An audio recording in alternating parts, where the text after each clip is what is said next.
Sobat Kibe, kita ketemu lagi kali ini dalam program Komunikes Weekly Podcast. Kali ini dengan saya Indri Wahyuniarti dan juga ada teman saya, co-host kita hari ini, Joel Calvin. Dan kita kali ini akan ngobrol-ngobrol santai nih dengan 3 orang narasumber kita yang udah hadir bersama kita. Ini adalah para penjaga tahanan di lapas dan rutan dan juga LPKA di wilayah DKI Jakarta. Nah, oke. Mungkin sebelum kita lanjut ke membahas tentang tugas dan fungsi penjaga tahanan, kita kenalin dulu nih narasumber kita. Ada 3 orang yang sudah datang. Yang pertama itu dari Lapas Kelas 1 Cipinang, Mas Haryandi. Oke, apa kabar Mas? Baik. Yang kedua ada dari LPKA, itu Mas Abdul Rosid. Halo Mas. Halo. Oke, gimana kabarnya? Alhamdulillah baik. Baik, oke. Nah, yang ketiga ini dari Rutan Pondok Bambu. Nah, ini narasumbernya paling cantik sendiri nih. Ya. Ada Mbak Hanan Rahma. Ya, halo. Nah, mungkin untuk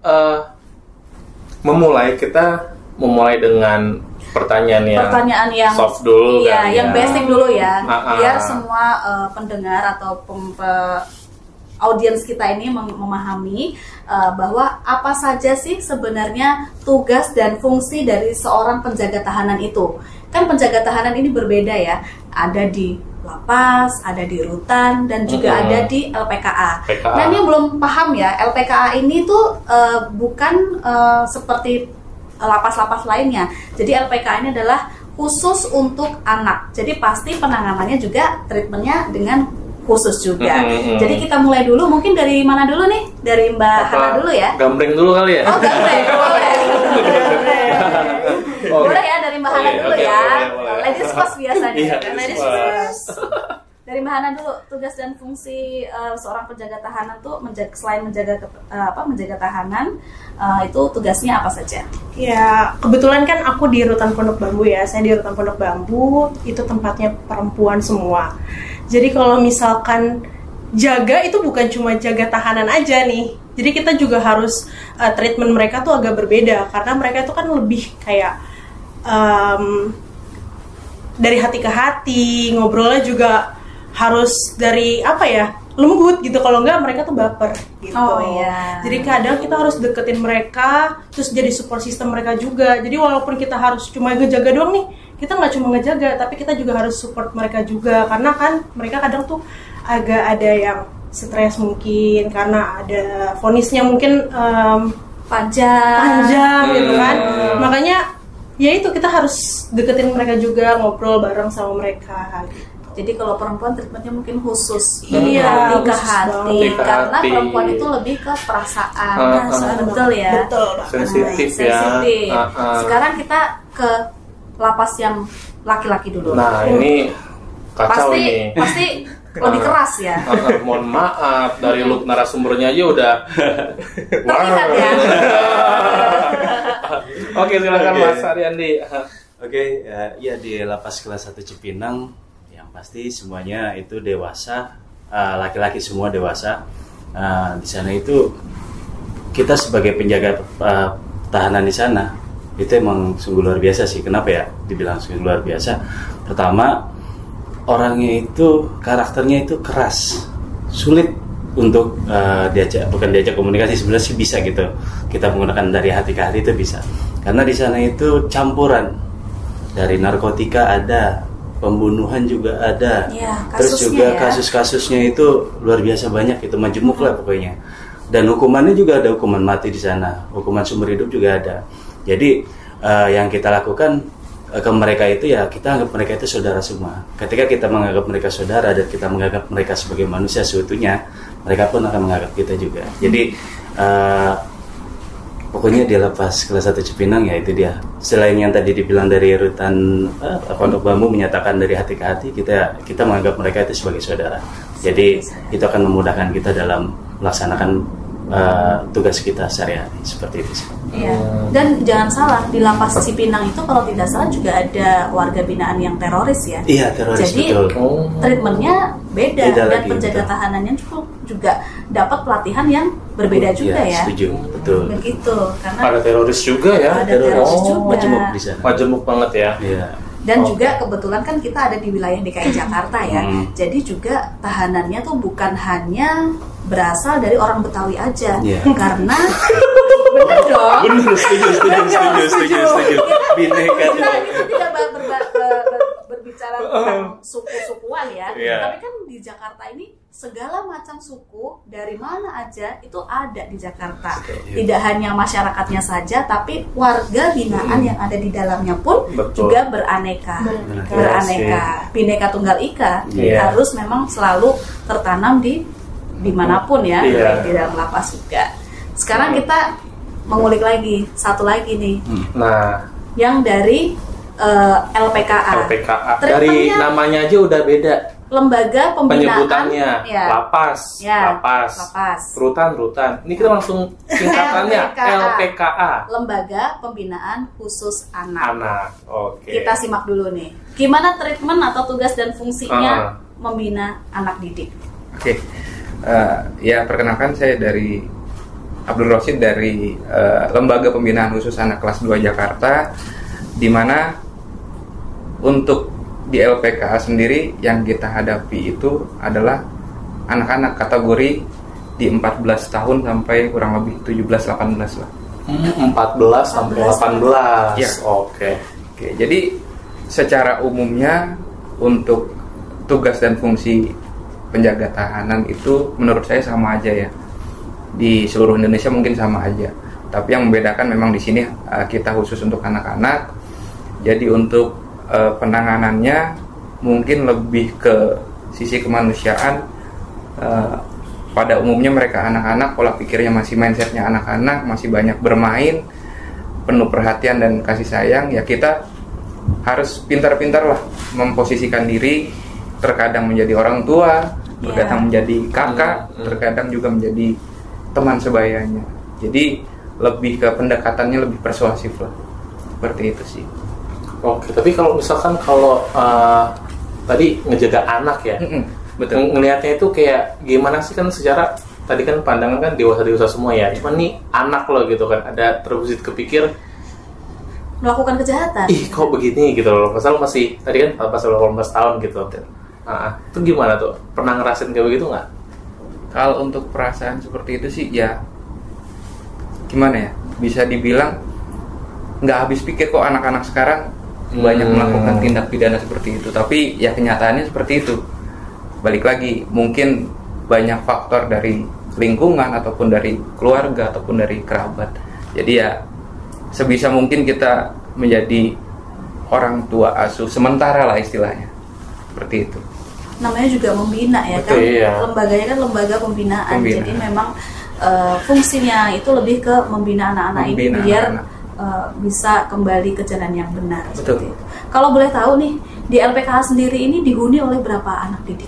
Untuk saat ini sekitar 57 anak binaan. Oh, 57 ya. 57 anak binaan 57. dengan berbagai kasus. Iya, lumayan banyak ya. Lumayan banyak sih. Kan kita ini ya, maksudnya miris juga ya dengan kondisi mereka masih anak-anak. Ini masih Betul. di bawah 18 tahun loh. Betul. Berarti masih 14, 18 tuh masih di usia-usia sekolah, SMP, SMA. SMP, SMA. Iya. Memang menjadi perhatian ya untuk saat ini ya. Kalau di Pondok Bambu sendiri banyak berapa yang warga binaan yang berada di sana kira-kira? Untuk warga binaan saat ini sekitar 500 lebih. Itu terdiri dari kriminalitas, narkoba, ada juga kalau teroris sih belum ada ya. Jangan sampai. Jangan sampai. Jangan itu. Kami sih berharapnya angka itu terus berkurang. Berkurang. Iya, betul Iya, betul. memang. Tapi dengan kondisi itu apakah overcrowd ya di sana? Sebenarnya kalau misalkan secara data over sih sebenarnya. Oh, iya. Tapi kalau untuk saat ini ya palingan Masih bisa tertangani ya, ya, masih bisa tertangani sih. Oke. Ini kalau lapas Cipinang jangan ditanya. Over. Jangan ditanya. Jangan ditanya, Mbak. Terus, iya, jangan ditanya kalau lapas Cipinang. Iya. Pusingnya itu. Pusingnya. Lihatlah muka abang ini. Pusingnya itu tergambarkan dari awal ini. Iya. Nah, Benar, luar biasa. Kalau lapas Cipinang tuh total tuh berapa tuh, Bang? Sekarang totalnya itu 2.764. Nah, dari kapasitasnya itu 880. Masya Allah. Iya. Berapa kali lipat itu? 300%. 300%. Iya. Saya agak bodoh kalau Agak kurang cepat ya. agak kurang tanggap Agak kurang saya. tanggap. Oke. Itu dengan menghadapi 3.000 orang. 2.700. Oh, 2.700 ya, hampir 3.000 Iya, lah. iya. Diskon dikit lah ya, diskon dikit. Itu bagaimana cara berinteraksinya? Apa di dalam itu saya takutnya loh 2.700 dalam satu lingkaran yang sama. Dan Kerusuhan nggak Iya. kira-kira Pak? dengan bermacam-macam orang, how Iya. to interact with Orang luar yang tahu kan Uh-uh. mereka itu dalam tanda kutip bermasalah ya Pak. Pasti. Mohon Iya. maaf ya, mohon maaf nih. Bermasalah nih dengan hukum, bermasalah dengan hukum. Bagaimana nih cara teman-teman pastikan teman-teman penjaga tahanan dengan keterbatasan personil yang ada, dengan keterbatasan kemampuan dalam menghadapi mereka. Ini bagaimana interaksi di dalamnya, Pak? Iya. Secara interaksi sih kita yang tadi sampaikan di awal itu kita nganggap mereka itu seperti saudara. Jadi dari 2.700 sekian orang itu mereka ya tetap apa sih itu menganggap kita sebagai saudara, sebagai kawan ataupun sebagai apa ketika dia pengen sharing itu jadi seperti orang tuanya juga ya apa ya lebih kepada hati ke hati sih. Sama ini sebenarnya itu yang di dalam itu punya banyak emosional, punya banyak apa sih itu bisa dibilang kalau misalnya titik stres ya lumayan agak tinggi ya. Tapi kita harus bisa menyalurkan apa dari segi keamanan sebenarnya gini, segi keamanan dan segi pembinaan itu adalah satu kesatuan yang harus bisa dipisahkan. Iya. Karena apa? Pembinaan berjalan itu akan menanggulangi kesetresan yang ada di dalam. Jadi ketika orang di dalam itu yang tadi 2.700 itu dia stres terus emosinya juga semakin banyak. Kalau ada di pembinaan, dibina gitu, dia akan menekan rasa emosionalnya dia. Dia bisa menekan rasa oh ya saya lagi kondisi lagi stres, dia memahami paling tidak dia oh ya saya lagi stres. Penanganan setiap orang stres itu berbeda-beda. Nah itu sih mungkin selain pendekatan secara pribadi gitu ya, pendekatan secara yaudah kita sebagai teman di pembinaan juga ada penuangan stres atau penuangan emosional yang harus dilakukan. Seperti itu sih dalam kasus kita. Oke, itu dari lapas Cipinang ya.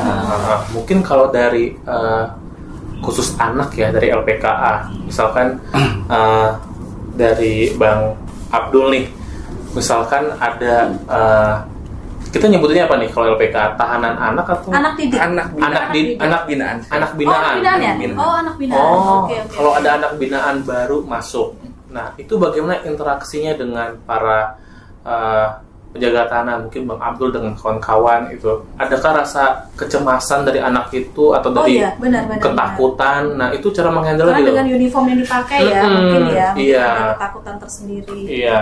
Oke, jadi mungkin khusus ya untuk di LPKA untuk seragam dinasnya pun juga berbeda. Oh. Karena kita nggak pakai PDL. Kalau di lapas rutan pakaian dinas lapangan ya. Kita menggunakan PDK pakaian dinas khusus yang seperti kita gunakan saat ini dengan panjang dengan sepatu PDH juga. Jadi kalau untuk anak binaan yang baru masuk memang kita informasikan sedetail mungkin apa saja untuk tata tertib yang ada di sana, baik itu kewajibannya, larangannya ataupun sanksinya. Kita tidak pernah untuk menspesialkan siapapun, semua hak dan kewajibannya sama. Sama. Oke. Kalau untuk treatment khususnya mungkin untuk anak-anak di sana kita perbanyak untuk kegiatannya ya. Karena kegiatan di sana ya alhamdulillah cukup banyak dengan berbagai rekan-rekan dari luar yang suka membantu dari LBH, dari mahasiswa. Ini berarti termasuk ke dalam pembinaan ya? Betul. Oh, pembinaan. Pembinaannya juga dibantu tidak hanya dari petugas saja, Betul. tapi juga ada pihak lain bekerja Stakeholder sama luar. dengan Oh, stakeholder ya. Banyak pemerhati anak juga di sana. Oh, oke. Alhamdulillah ya. Alhamdulillah. Itu apa aja? Kalau untuk di sana yang pastinya itu ada sekolah ya. Sekolah itu untuk paket ABC tersedia di sana. Oh, jadi mereka tetap bisa melanjutkan Betul. pendidikannya Pendidikannya. walaupun dia berada di dalam. Betul. Oke. Sampai ketika mereka sudah selesai masa pidananya pun, kalau memang sekolahnya belum selesai, itu difasilitasi untuk segera lulus di sana juga bisa. Oh, iya.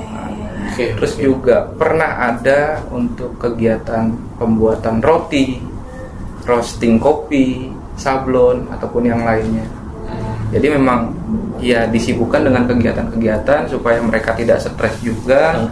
Kita pendekatannya juga secara humanis, bisa senyaman mungkin lah mereka menganggap kalau kita itu sebagai orang tua asuh mereka juga, seperti itu. Itu caranya ya. Betul. Untuk mendekatkan kepada anak didik ya. Betul. Kalau Anak kita binaan. tuh bestie, kakak, abang, mas. Tapi petugasnya nggak boleh dipanggil abang, Nggak boleh. Oh, nggak boleh ya? tetap harus Pak Bu. Oh, Hormat, sopan. Harus ada ya. attitude-nya. Itu attitude ya. Betul. Betul. Tapi Sebagai yang satu bentuk ini Mbak Indri, penghormatan. Siap. nge-treat perempuan. Oh. Ini khusus sih. Kita aja di luar nge-treat perempuan, yang laki-laki tuh bingung. Oh. Mau makan apa? Terserah. Pasti jawab nggak tahu. Itu loh. Ya kan? Mau kemana? Terserah. Terserah. Iya. Udah ada template-nya ya. Iya. Ya, jangan Bahana nanti nanya, kamu kenapa? Enggak. Iya. Coba mungkin kita denger langsung aja deh. Ya, gimana nih Ah. nge-treat warga binaan perempuan? Iya. Ya, kalau misalkan di rutan mungkin hampir sama aja ya kayak di LPK ataupun di lapas. Cuma bedanya kita tuh kalau mungkin tadi apa dipanggilnya? Anak binaan. Bapak ya. Oh, kalau untuk ya, petugasnya bapak atau kan. ibu? Kalau di kita beda, mamah paste. Mama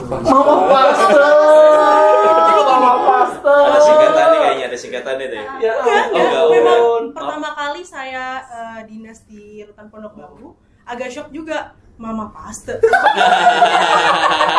Ada panggilan baru ya? Iya, masih muda, belum menikah, Belum dan berkeluarga. waktu itu angkatan saya termuda gitu, terus dipanggil mama gitu. Mereka tuh agak emang Bahkan yang emang manggil beda. ibu-ibu juga Yang mungkin manggil ya? ibu juga gitu. Jadi agak berbeda memang. Dan kalau petugas laki-laki di situ ada tulisan besar banget di depan sebelum area masuk blok hunian, ada tulisan laki-laki dilarang masuk gitu. Oke. Ya. Ini untuk diketahui ya, berarti di rutan Pondok Bambu itu tidak semua petugas itu perempuan ya. Betul Tetap sekali. ada petugas laki-laki, tapi ada batasan. Betul. Betul. Nah, kalau emang mau masuk ke dalam area blok hunian itu juga harus izin atasan langsung. Jadi nggak bisa langsung nih laki-laki mau main masuk aja kayak gitu. Mereka juga punya hak asasi mereka yang emang mungkin mereka lagi ngapain di dalam atau pakaiannya bagaimana. Jadi kita juga menghargai mereka dengan ada tulisan yang terpampang besar di dalam blok hunian itu petugas laki-laki dilarang masuk kecuali memang udah izin pimpinan. Oh. Jadi mungkin memang kalau petugas di dalam, yang petugas di blok itu memang hanya perempuan saja ya? Yang jaga di blok hunian yang perempuan aja. Oh iya, Iya. demi menjaga itu tadi Untuk ya, menjaga itu. Iya. Kayak laki-laki biasanya ditaruh di menara atau di wasrik, pengawasan dan pemeriksaan gitu.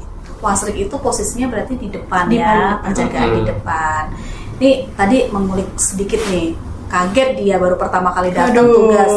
Coba diceritakan first impression, pertama First kali impression. tahu Ini nih. rutan nih, begitu gitu. Dari rumah udah pakai seragam, ya Iya kan, kan? berangkat, nyampe di satkernya. Iya. Akhirnya kaget banget. Sebentar, sebelum dimulai, dulu deh, sebelum menjadi petugas, bayangannya petugas. Iya. Oh iya Rutan nih ya, tuh ini bagaimana? masih nggak tahu apa-apa nih. Pegawai iya. rutan ini pasti harus galak nih gitu kan, harus strong. Apalagi yang jaga-jaga di sana perempuan pasti orang-orang yang independen banget gak sih? Nih, abang ini semua. Ya? Gak nyebut ya. Strong. Ya kan, maco ini Iya. abang ini semua. Dia kayak independen banget gitu kan, kayak strong banget gitu. Tapi ternyata pas masuk sana emang si first impressionnya tuh pas pengenalan lingkungan itu rasanya kayak, wah, ini asli nggak sih gue kerja di sini gitu. di sana kan orang-orangnya gede-gede ya. Di situ saya masih 19 tahun. Masuk Iya. pertama usia 19 tahun Iya, ya. itu bener-bener masih kayak baru lulus sekolah langsung Bekerja. langsung bekerja, langsung kerjanya di rumah tahanan lagi gitu kan. Yang orang-orang tuh pasti kayak ih seru banget gitu kan. Nah, pas masuk di sana tuh ternyata mereka tuh bertato, tinggi besar gitu kan, yang udah dewasa lah ya kan, udah ibu-ibu gitu kan. Rasanya tuh kayak takut, khawatir, cemas gitu tuh sampai pas sampai rumah bilang sama orang tua, bisa nggak sih aku tuh kerja di sana gitu, bisa nggak ya lanjutin? Itu serem-serem banget, apalagi mereka tuh pertama kali tuh kayak ngeledek-ledekin juga kan, karena Iya, pertama kali itu kan baru. kita tuh mental kita Baru. bener-bener diobrak-abrik, Lah. dimasak banget Iya, tuh sama masak banget. para warga binaan gitu kan. Tapi setelah seiring jalannya waktu, terus tahu mereka tuh kayak gimana, kegiatan mereka ternyata tuh sangat apa ya, menghargai kita juga. Kalau kita bisa menghargai dia, mendengarkan dia, ternyata kita tuh bisa lebih-lebih dihargai gitu. Makanya kalau sekarang sih alhamdulillahnya kita tuh udah kayak bestie gitu, udah kayak bestie banget. Kalau papasan, hey Jess. Hai guys gitu, hai bro gitu kan. Bestie tapi tetap menaati aturan. Harus menaati aturan. Menaati juga. aturan. Jangan sampai aturan itu kita Keluar keluar jalur gitu, karena saking bestinya itu nggak boleh juga. Iya. Mas Jo. Aku kalau mau ke Pak Yani. Tapi aku mau nanya. Oke, boleh. Tadi yang masih nyambung ke treatment sih. Misalkan ada perempuan kondisinya tuh baru lahiran. Oh, Baru iya, selesai lahiran. Nah, baru selesai lahiran. Nah, itu gimana itu? iya. Jadi kalau misalkan di kita tuh ada blok khusus untuk ibu menyusui dan ibu yang melahirkan. Jadi kalau misalkan yang habis melahirkan anaknya memang mau taruh di rutan nggak apa-apa, tapi kalau misalkan memang pengen di luar rutan pun ya nggak apa-apa gitu. Jadi nanti kalau misalkan emang di luar rutan, biasanya mereka itu dikasih apa ya, pumping ya, Ya, Oh. iya, alat pumping itu alat pumping. disimpannya di bagian klinik klinik kita. Di Terus nanti rutan. kalau misalkan memang pengen pumping, ntar tinggal ke rutan, ke klinik itu. Klinik aja. Ini mungkin banyak yang belum tahu loh. Ternyata ada anak-anak. ya. Ada anak. Itu namanya apa ya? Anak bawaan. Anak bawaan. Anak bawaan. Anak bawaan. Mungkin ibunya pada saat ditahan, posisi sedang hamil, Iya. sehingga menghabiskan masa kehamilan di dalam rutan hingga melahirkan. Dan keputusan yang terpahit adalah anaknya harus ikut stay dengan ibunya. Dan saat ini Ada, kebetulan di rutan Pondok Bambu itu ada 2. Yang satu itu anak bawaan dari Kenya. Oh. Jadi ibunya tuh orang Kenya. Ya, orang Kenya. WNA berarti ya? WNA ya. WNA. Lucu banget jadinya, kayak punya mainan di dalam. Iya, benar. Bisa jadi hiburan juga ya. Iya, Ih, lucu banget sih. Kebayang sih ya. ini beneran ini. Ada 2 anak bawaan sih. Ini kalau misalkan ada anak bawaan itu kan berarti ini ya, nanti benar-benar ditreatment oleh ibunya sendiri ya. Iya, diterima Ada tempat khususnya, Ada tempat dibedakan dengan yang lain kan ya, maksudnya kan kondisi case khusus Iya. nih dengan Iya, anak-anak. harus berbeda, kalau enggak kasihan juga kan sama Iya. anak bayi, terus juga kan butuh ruang yang beda lah dibandingkan sama kamar-kamar lainnya gitu. Oh iya, sesuai ketentuan ya. Sesuai Pasti ada ketentuan. SOP-nya Betul ya. sekali, Mbak Indri. Oke, aku mau ke Mas Yandi tadi. Mas Yandi, ada cerita unik. Mas Yandi udah berapa tahun ya sebagai penjaga tahanan? Penjaga tahanan sampai sekarang berarti udah 19 tahun. 19 tahun. 19 tahun. Ini kalau anak-anak sudah sehat. Keren, hebat. Dari dulu di Lapas Cipinang. Awalnya dulu di lapas terbuka Cinere, Oh. terus pindah ke narkotik. Sekarang terakhir di lapas kelas 1 Cipinang. Kelas 1 Cipinang. Iya. Selama menjalankan tugas 19 tahun. Ada cerita unik nggak, Mas? Nah, nih cerita unik nih. Cerita unik Ini kan pasti sebenarnya. banyak ya kan kondisi lapas rutan itu kan. Iya. Kadang-kadang susah ditebak, kan menghadapi berbagai macam manusia di dalamnya. Pasti ada cerita uniknya.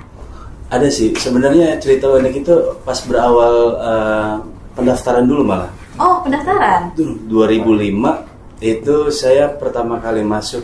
Dulu kan namanya Departemen Kehakiman ya. Ya, masih lama ya. Yang saya tahu Departemen Kehakiman itu pada saat itu adalah jadi hakim. Jujur, iya. Dulu awal itu jadi hakim. Departemen Kehakiman. Iya. Jadi hakim Hakim. nggak salah. Nggak salah. Nggak salah.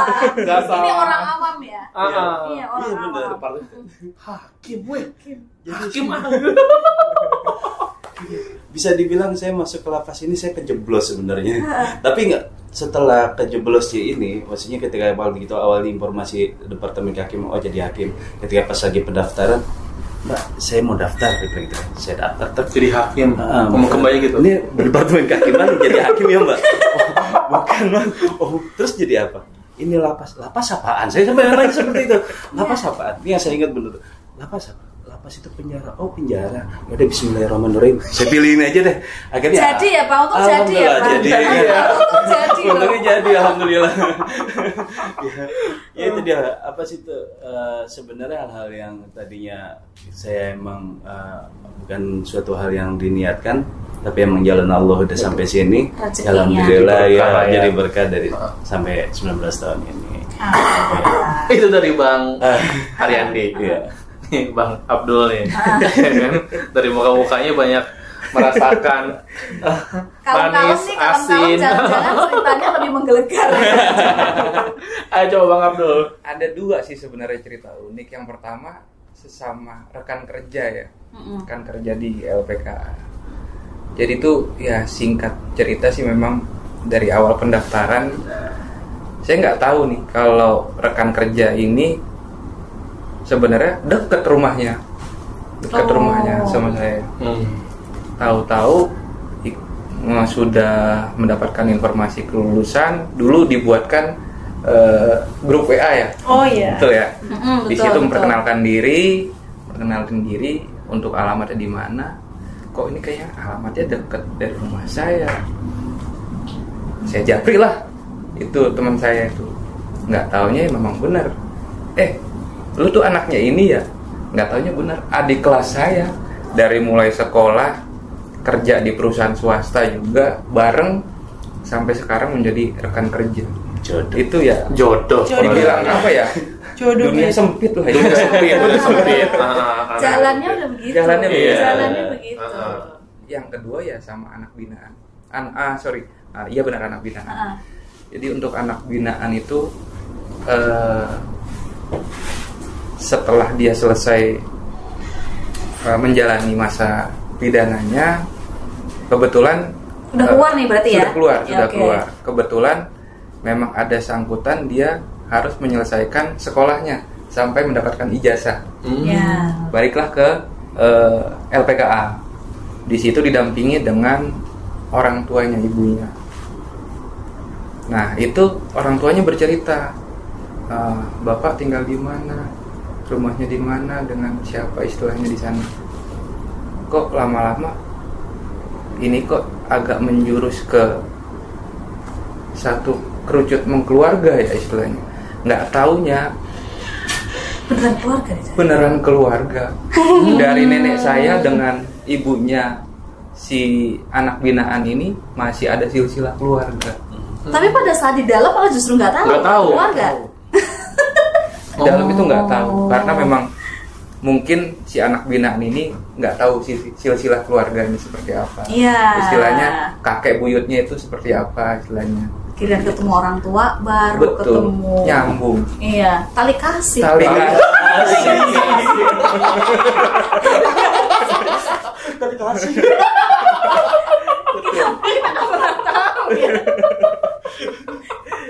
Yang nggak pernah ketemu. Iya, betul. Bisa ketemu lagi. Tali Jadi kasih. sebenarnya kalau jadiin judul keren itu. LPKA adalah tali kasih. Tali kasih. Fotonya Mas Abdul. Yo. Ya itulah ceritanya Mbak Yunik lah. Iya. Keren. Nggak tahunya ternyata malah saudara sendiri. ya. Sendiri ya. Kalau versi Mbak Ana, Heeh. ada cerita unik nggak? Mbak Ana angkatan 17. 2017 berarti terhitung mungkin sekitar 5. 7 tahun. 7 tahun sudah mengabdi. Ada cerita unik yang dirasakan? Kalau cerita unik mungkin pas di dalam pas jaga tahanan sih. Itu tuh ada cerita uniknya, WBP pernah kesurupan. Iya. Wah. Kesurupan. Sering juga nggak ya? Kalau di rutan Biasa aja dong. Kesurupan jadi beda. Agak geser gitu ya. Agak geser gitu. itu sih di rutan Pondok Bambu itu waktu pertama kali saya ke sana, banyak lah pasti cerita-cerita horor-horor apa gimana gitu kan. Ya kita kan nggak tahu ya di belakangnya itu sebenarnya gimana gitu kan. Nah pas saya lagi jaga di blok hunian, ternyata tuh ada yang kesurupan, dan kesurupannya itu dari satu blok ke blok lain. Dan kita bingung dong. Nggak cuma satu orang berarti? Iya, jadi kayak keluar ya. Kesurupan bagi-bagi ya. Kesurupan bagi-bagi. Iya. Iya, jadi kesurupannya itu kesurupan bisa dibilang masal ya, tapi nggak masal banget sih, nggak banyak banget. Cuma ya itu pertama kali masuk, terus tiba-tiba harus harus dapat masalah yang kayak kesurupan itu kan nggak kelihatan ya wujudnya kayak gimana. Kalau sakit pun ada obatnya. Kalau ini gimana caranya? Nggak ada basicnya juga. Nggak ada basic. Siapa yang mau Mohon nolong? maaf. Basic bela diri. Berangkat ke rumah nggak ada kepikiran gue ngurusin orang kesurupan. Nah, itu. Ternyata di sana tuh banyak hal-hal yang kayak gitu sih, kayak kesurupan, dan ternyata alhamdulillahnya tuh ada beberapa warga binaan yang memang bisa menangani itu, jadi terselesaikan. Tuh. Alhamdulillah ya, nggak menjadikan suatu masalah. Suatu masalah yang sangat ini enggak sih? Iya. Alhamdulillah ya kan. Jadi Mbak Indri, kan tadi kita udah dengar cerita unik dari mereka nih, asik banget. Tapi di satu sisi, guys, mereka ini nggak kayak orang yang profesinya yang tetap waktunya 9 to 5 gitu kan. Ada sip-sip waktunya. Oh iya, betul. Iya, betul. jadi sebagai info aja untuk masyarakat. Jadi nggak semua abang-abang dan mbak ini itu kerja di dalam satu waktu yang secara terus-menerus, ada pergantian waktunya. Ada shift ya. Kalau tidak salah masing-masing semuanya 3 shift ya kalau nggak salah ya. 3 shift ya. 3 shift. Dan sampai weekend nggak? Weekend juga. Weekend juga. Mohon maaf nih Mas Jojo, kalau nggak sampai weekend yang jagain napinya siapa? Oh iya, minta cuti. Iya. Ya semuanya Mohon sampai maaf, pos magang. Oh iya. Masuk. Oke. Nah, membagi waktu gitu kan. Mungkin dari Mas Haryandi pas kan udah 19 tahun ya. Mungkin pas waktu awal-awal yang pas masih muda, bagi waktu nggak hanya bertugas, mungkin ada waktu-waktu lain, mungkin juga Mas Abdul juga ada untuk keluarga mungkin, atau main sama teman, dan Bahana juga demikian. Nah, gimana cara membagi waktu seproporsional mungkin kali ya? Jadi di kantor ya maksimal, di rumah dengan keluarga juga bisa maksimal memainkan perannya masing-masing. Dari siapa dulu? Oke. Siap. Kayaknya kita ada koneksi lah ya. Soalnya lirikan matanya Baru nengok ya. Langsung eye contact. Oke, siap. Ya, kalau misalnya dalam berbagi waktu ketika dalam pekerjaan, ya alhamdulillahnya sih keluarga juga memahami ya. Kadang saya seminggu di kantor pun keluarga sudah tahu. Jadi emang ketika pimpinan memerintahkan 7x24 jam, saya siap di kantor. Dan keluarga juga memahami itu. Jadi bisa paling tidak kita sama keluarga itu tahu nih kerjaan kita seperti apa, memahami kerjaan kita bagaimana, resiko kerjaan kita bagaimana, keluarga mengetahui, ya udah. Nah, mereka pun welcome dan sangat, udah silakan kalau mau nginep di kantor nggak masalah. dulu masih ada pacar gimana? Sama, Oh, pacar sama. saya sudah membiasakan. Pokoknya kalau misalnya saya nginep di kantor, saya disuruh nggak boleh pulang. Diajak. Oh jangan, kasihan yang lain ngeliatin. Enggak. Jadi paling enggak itu dia. Kenapa pas waktu itu pas lagi pacaran, saya beberapa kali saya ngetes cewek saya, calon istri saya itu. Kesetiaan. Bukan kesetiaan. Jadi saya bilang segala sesuatunya itu, yang pertama itu saya kantor. Terus bukannya berarti yang kedua itu keluarga ya, tidak. Tapi paling tidak keluarga itu memahami nanti ketika saya dalam bekerja itu saya bisa tahu, oh ya ternyata saya harus ada pekerjaan yang harus menginap gitu kan, atau bagaimana. Mereka tuh udah memahami. Jadi secara otomatis mereka bisa itulah bisa tahu apa yang menjadi pekerjaan kita, mengerti lah ya. Mengerti, ya. Kalau dari Mas Abdul, arahnya begini, Mas Abdul depannya. Oke.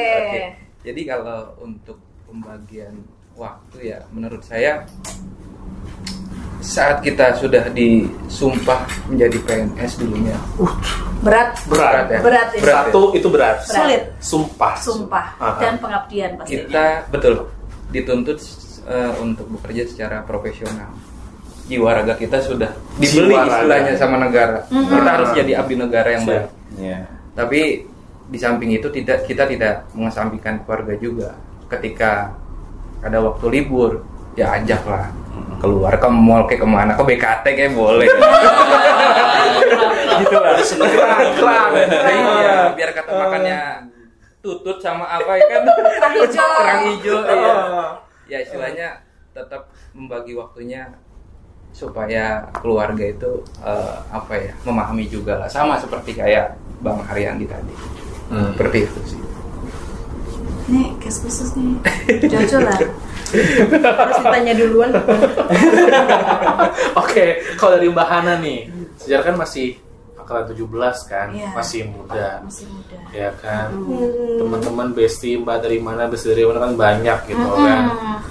Anak gaul zaman sekarang. Iya, gitu loh. Yang dimana udah nge-mall, gitu loh. ini. Belum ada Dirupa. pembagian TikToknya kan. Iya, zaman sekarang ya kan. Ayo gimana Mbak? Sebenarnya sih sama aja ya kayak bapak-bapak dan mas sebelumnya gitu. Pasti kalau misalkan kita udah tahu nih, oh kita kerja di sini, resiko kerjanya itu apa. Dari awal pun orang tua tuh dikasih tahu, Bu, nanti aku tuh kerjanya 3 shift loh gitu. Apalagi sekarang udah beda bagian, lebih berat lagi gitu loh gitu.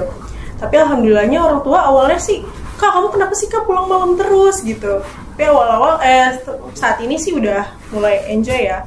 Orang tua juga udah lebih ngerti gitu kan. Oh ternyata anak aku kerja emang buat negara gitu. Emang kita tuh udah dibeli negara, mau gimana pun itu udah harga mati. Ya udah negara itu udah nomor 1 aja. Nomor gitu. 1 dulu.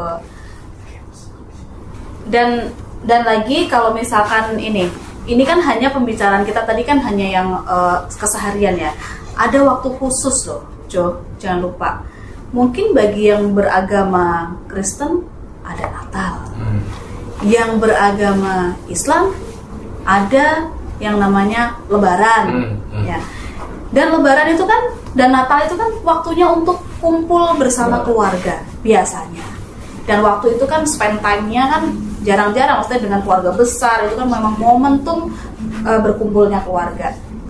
Mereka ini jarang sekali bisa berkumpul dengan keluarga karena memang harus memenuhi kewajibannya sebagai petugas ya, sebagai petugas itu. Ini diprotes nggak? Terutama yang mungkin udah punya putra-putri mungkin Lebaran kok nggak pernah, misalkan sholat Id bareng nih nggak pernah. Bahkan kadang-kadang ini sekedar untuk pergi kemana, nge-mall, yang lain weekend. Ayo teman sekolah aku ke mall nih, ayah nggak pernah bisa nemenin. Itu bagaimana Pak? Selain itu kan perasaan sebagai penjaga tahanan ya, sebagai ayah itu seperti apa? Kalau dari saya sih emang pernah ada pertanyaan itu terhadap diri saya langsung ke anak gitu kan. Ayah yang panggilannya Yanda, kenapa sih sholat itu nggak pernah bareng?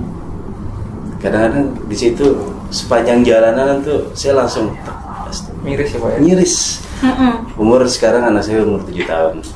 Nah itu pertanyaan sholat Id yang kemarin itu sempat, kenapa sih Anda nggak pernah mau sholat Id bareng?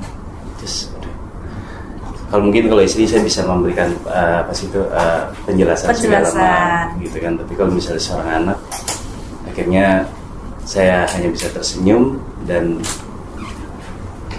saya bilang ini kerjaan Anda dan ini risiko saya. Tapi harus paham. Udah seperti itu aja.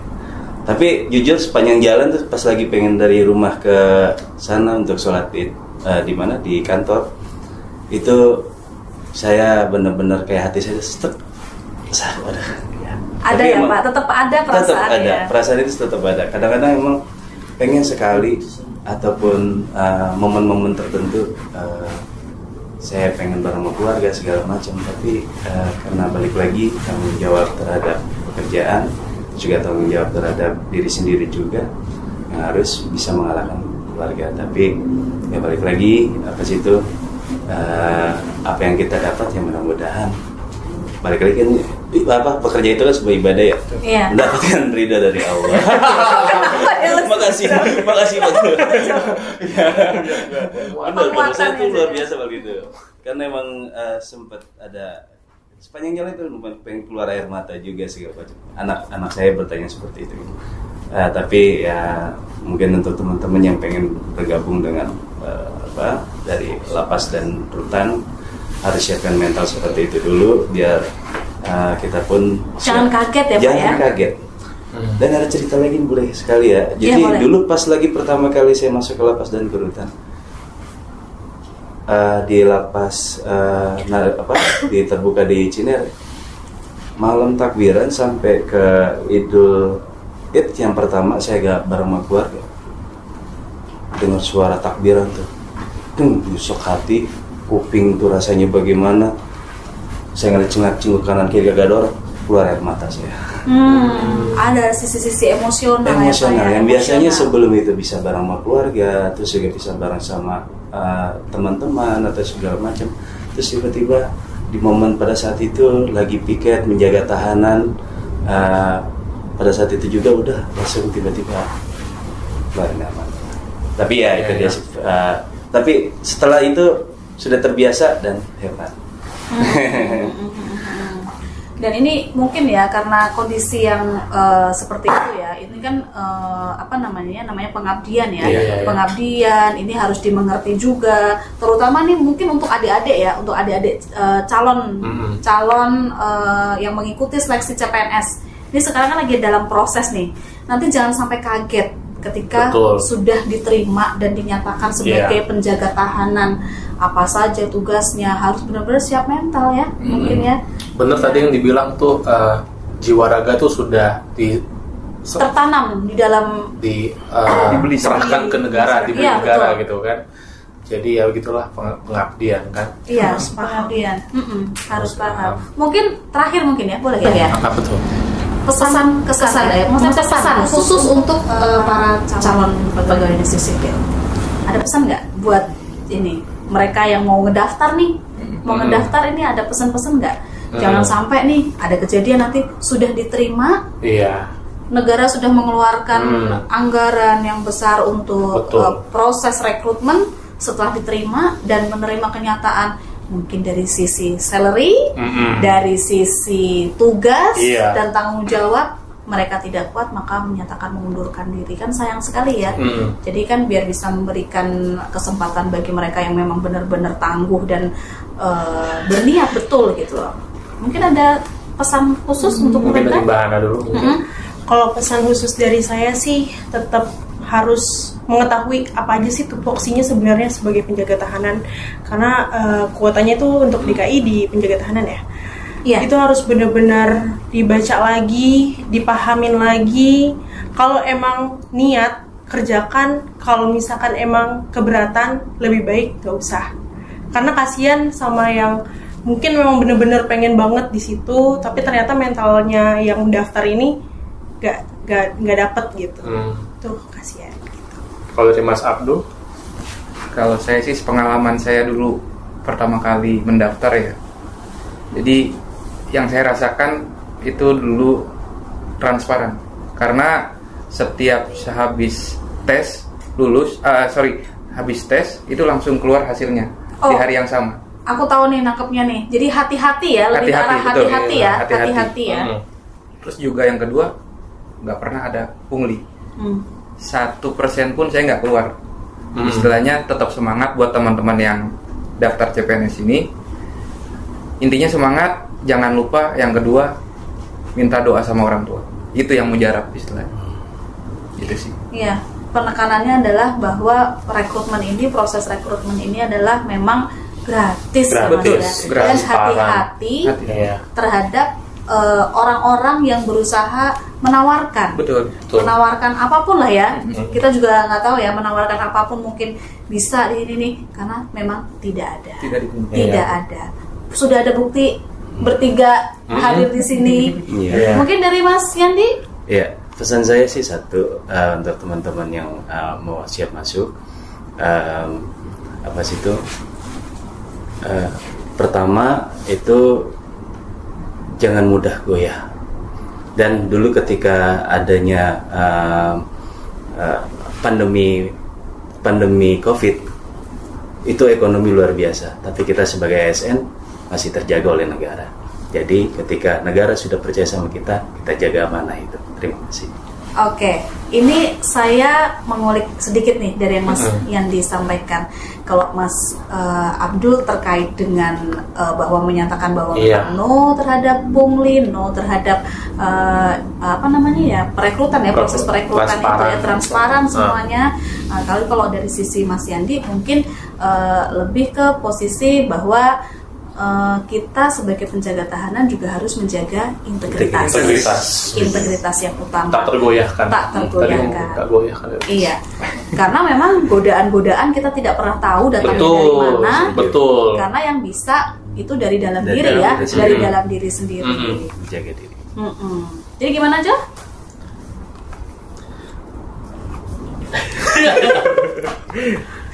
Gimana Mbak Indri? Oke, jadi sudah didengar para narasumber kita, 3 orang ini sudah menjelaskan banyak yang Mbak Indri ya, dari cerita unik atau pembagian waktu, mendeskripsikan tugas-tugas gitu kan. Nah, kalau kita lanjutin kayaknya masih banyak yang ditanyain lah ya. Belum lagi kita mengulas satu-satu tuh, satu-satu pembinaan apa aja. Orang nggak tahu, bahkan di dalam lapas ada orang bikin kaos, orang bikin tas. Nah itu nggak ada yang tahu loh. Itu masih banyak. Bisa ya. kita bikin part 2 kayaknya. Part 2. Oh iya. Bisa nih kayaknya. Part 2. Part 2, 3, 4, 5. Oh panjang. Jadi panjang. Nggak bisa habis. Oke. Nah, mungkin kalau ingin lebih tahu lagi, ya kan, mungkin teman-teman bisa berkunjung ya misalkan ke laman websitenya Satker mereka atau di media sosialnya mereka gitu kan, ataupun boleh nanya-nanya atau DM bisa juga. Mungkin dari Mas Haryandi, website Lapas Kelas 1 Cipinangnya di mana? Websitenya di lapas1cipinang.go.id. Terus kalau di Instagramnya itu Lapas Cipinang. Facebook juga ada Lapas 1 Cipinang. Lapas 1 Cipinang untuk Instagram dan Facebook. Itu bisa nanya-nanya deh gitu. Kalau dari Mas Abdul? Kalau di sana juga LPKA, untuk lamannya sendiri bisa di lpkajakarta.go.id.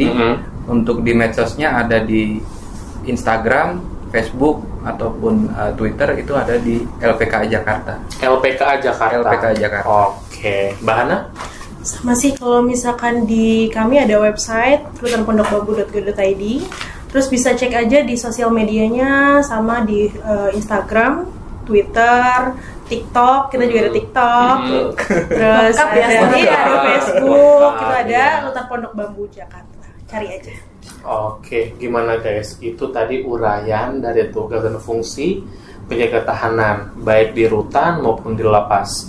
Nah, semoga dengan tayangan ini semakin tertarik dan termotivasi ya, Mbak Indri ya. Betul.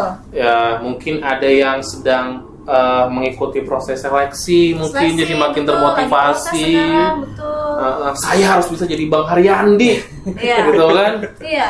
Melanjutkan tugas Bang Haryandi. Melanjutkan tugas Bang Haryandi, gitu kan? Melanjutkan tugas Mas Abdul, gitu kan? Iya. Bahana nggak ada yang nemenin, saya temenin. Iya. Makasih. Iya. Mau jadi mama paste. Iya.